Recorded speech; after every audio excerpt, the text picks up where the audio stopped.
He shoved my graduation cake off the table, frosting splattered across the patio candles rolling under people's feet. Then, my 10-year-old nephew grinned and said, "Eat it off the ground, Aunt Daisy." The whole table laughed. My mother laughed the loudest. I stood there, knife still in my hand, wondering how love could sound so cruel. I didn't say a word, just walked out while their laughter followed me into the dark. That night, Mom's text lit up my phone. "We've chosen to sever all contact. Stay away forever." My sister liked it. I typed one line back. And that's when everything changed. The backyard looked like something out of a magazine string lights, laughter, the smell of barbecue drifting through the warm Idaho air. From the outside, it was the perfect family gathering. But standing there with a paper plate in my hand, I could feel it, the thin layer of tension that no one talked about. My mother, Linda, floated from one guest to another, smiling that polished hostess smile. My sister, Amanda, sat in the center of the crowd, glowing in a new floral dress, her son Liam perched proudly beside her, soaking up the attention that had never been mine. "Tell us about the Florida trip someone called out." Amanda laughed, flipping her hair. "Oh, it was amazing. Mom insisted we stay an extra week." Mom nodded, pretending humility. "Well, they work hard. They deserve it." I smiled the way people do when they know they're supposed to. No one asked how Seattle was. No one asked about my degree. On the table sat the cake-white frosting blue lettering that read, "Congrats, Daisy," pushed to the far corner beside a stack of paper plates and half-empty soda cans. Every time someone walked past, they bumped it slightly, as if it didn't matter whether it stayed upright or not. I stared at it longer than I should have, because it looked familiar, beautiful, ignored, forgotten in plain sight. A breeze rolled through the yard. The fairy lights swayed. For a second I thought maybe this time would be different. Maybe they'd surprise me. Then Liam ran toward the table, eyes glinting with mischief. His voice cut through the chatter. "Aunt Daisy, Mom says you only got your degree so you can brag." The laughter that followed was sharp ugly. Mom didn't stop him. Amanda pretended to hide her smile behind a glass of wine. I thought about every time I'd been told to share, to sacrifice to be the strong one. The one who didn't need help, the one who didn't complain. My throat tightened, but I swallowed it down. When Liam's hand shoved the cake off the edge, it all happened in slow motion. The porcelain plate shattering, frosting, splattering my shoes, everyone gasping and then laughing again. I froze, gripping the knife I'd been using to serve slices. No one told him to apologize, not even my father, sitting quietly on his phone. The last thing I remember was my mother's voice light and amused. "Oh, come on, Daisy. Don't be so sensitive." I set the knife down, untied the apron, and walked toward the door. Every step sounded too loud against the wooden deck. Their laughter followed me like music from a party I was never invited to. Outside, the air was colder, the sky bruised with evening. I got in my car and drove away without saying goodbye. For the first time in my life, I didn't cry. I just knew something inside me had finally snapped and there was no going back after tonight. I drove for hours that night, headlights cutting through the empty Idaho highway. My hands gripped the steering wheel so tight my knuckles burned. The laughter from the party kept replaying in my head, the sound of plates clinking, my mother's voice echoing, "Don't be so sensitive." By the time I reached my apartment in Seattle, it was past midnight. The city was quiet rain streaking across the windows. I dropped my keys on the counter, kicked off my shoes, and sank into the silence. My phone buzzed. A message from Mom. For a second, I thought maybe it would be an apology, but when I opened it, the words sliced cleaner than any knife. "We've chosen to sever all contact. Stay away forever." A few seconds later, a small red heart popped up beside it, Amanda's reaction. I stared at the screen, my reflection glowing faintly against the glass. My chest didn't tighten. I didn't cry. I just sat there numb, as if my body had finally stopped trying to prove it could still feel. I opened my laptop, the blue light flickering across the room.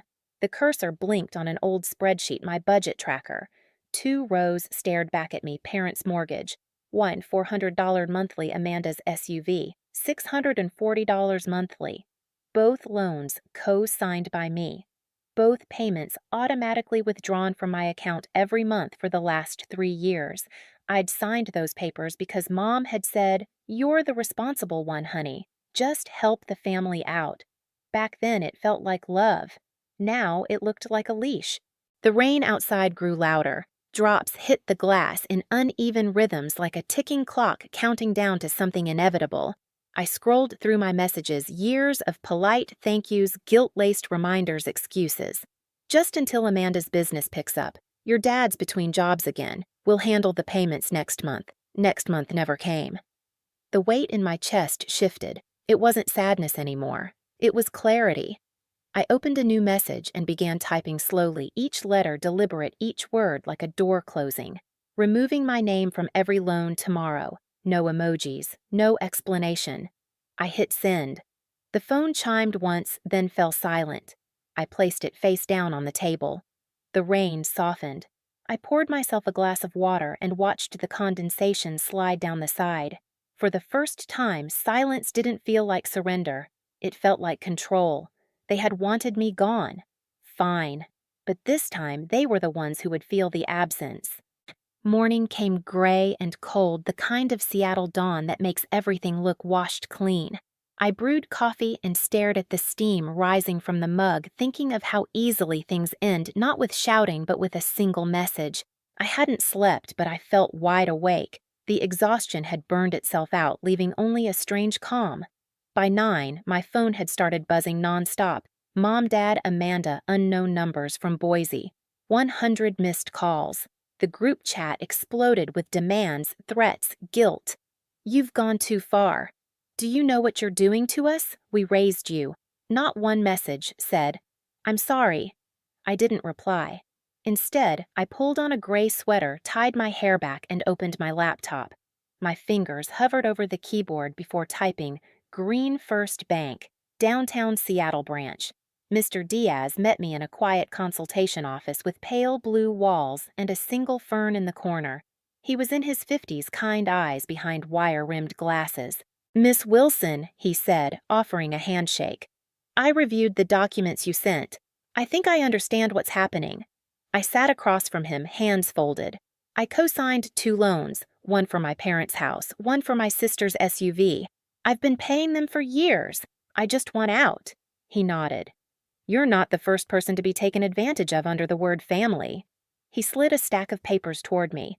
"If you can prove you hold no ownership or financial interest in their property, we can begin the liability release process.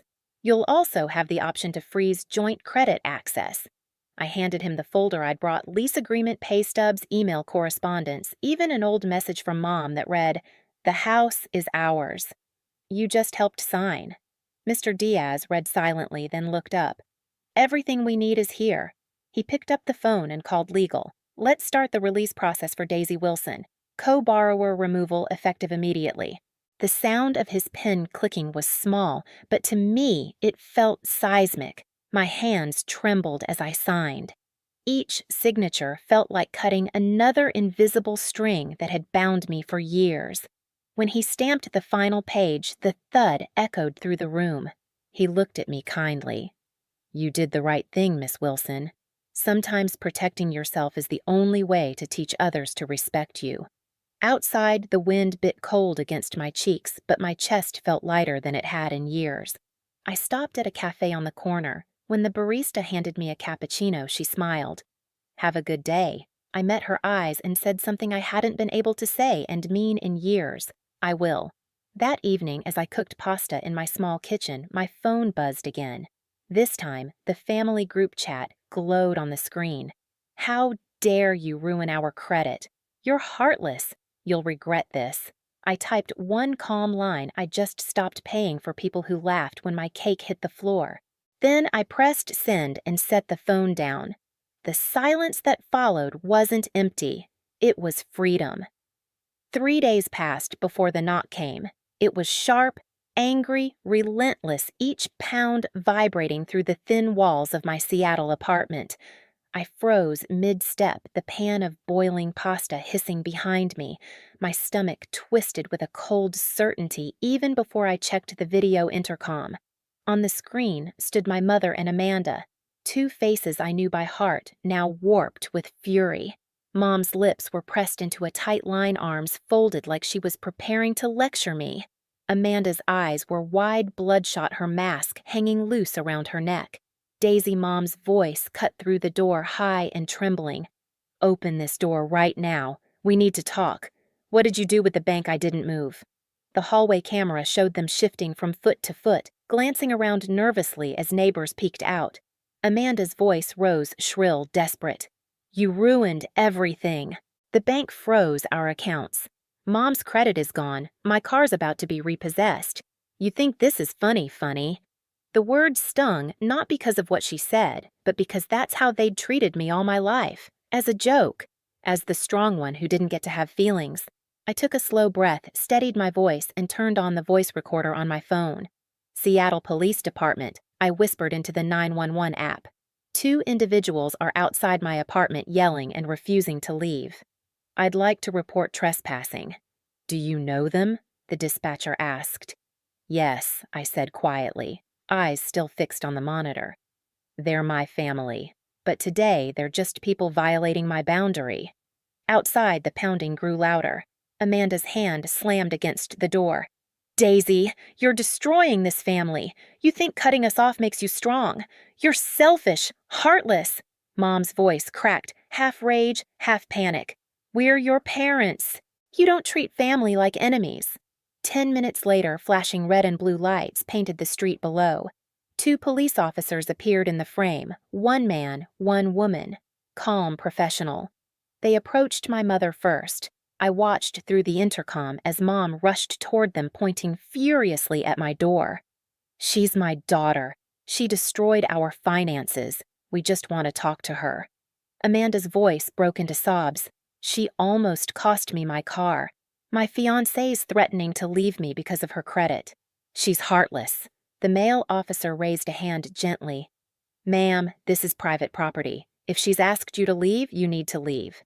"She's my child," Mom shouted. "I have rights." The officer shook his head.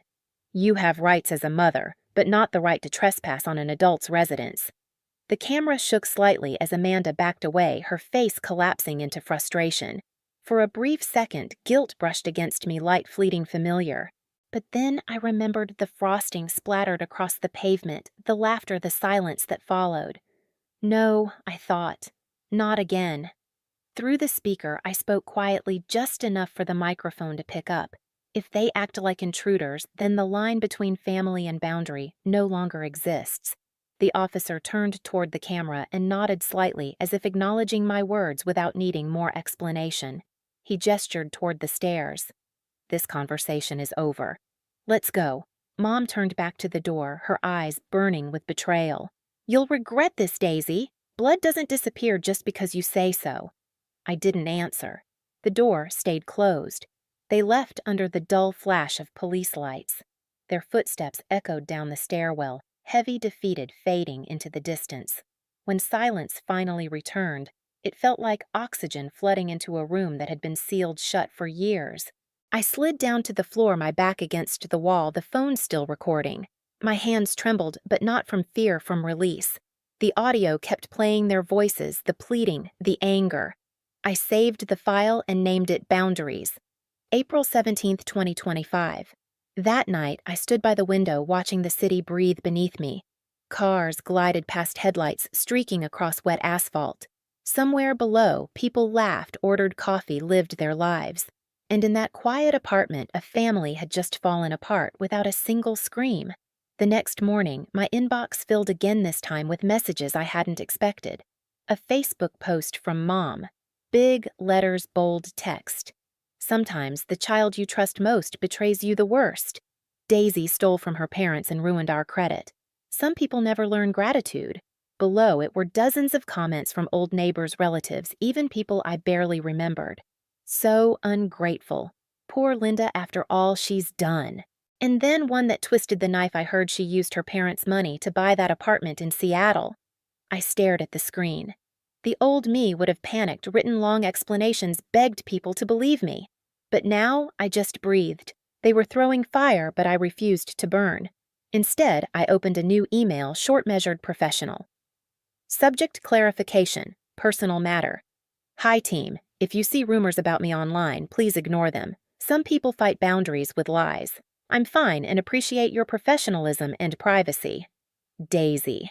Then I closed my laptop. The truth doesn't need shouting, it only needs time. 3 days later, an envelope arrived at my office.